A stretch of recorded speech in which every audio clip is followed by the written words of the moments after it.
जोबसा फोसावदिं हाबाफारि आं मोनसेल' नोंथांमोननो दिनै अंख होनो नागिरदों।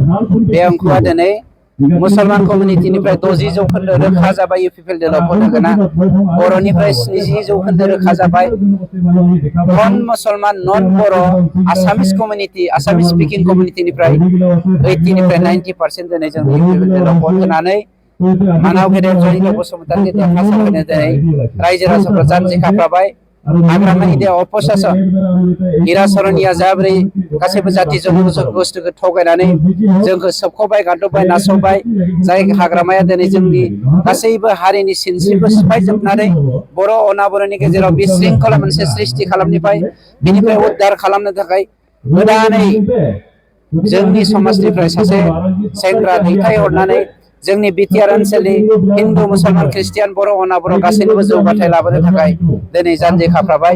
बिनि थाखाय नोंथांमोननि मिडियानि गेजेरजों साफ्रोमबो बिटिआरबासिखौ धन्यबाद होगोन, मानोना बेखिनि जानजि खाफ्रानायनि थाखाय।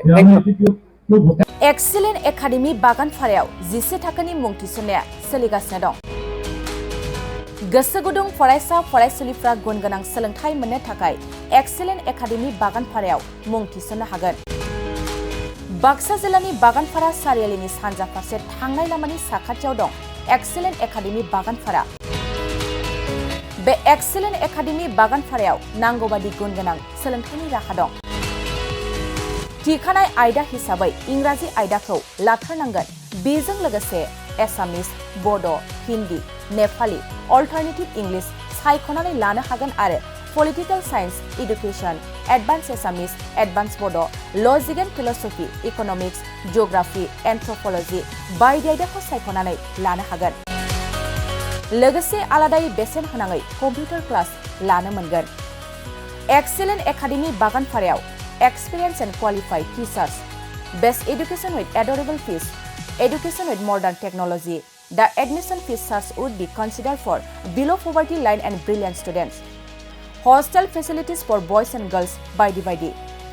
थांनाय 2022 मायथाइयाव फोसावजानाय आसाम हायर सेकेन्डारि जोबथा आनजादनि फिथाइयाव बे एक्सिलेन्ट एकाडेमि बागानपारानिफ्रायनो अनामिका ब्रह्म मुंनि सासे फरायसुलिया 92% लानानै अल आसाम साबजेक्ट टपार जानो हादोंमोन।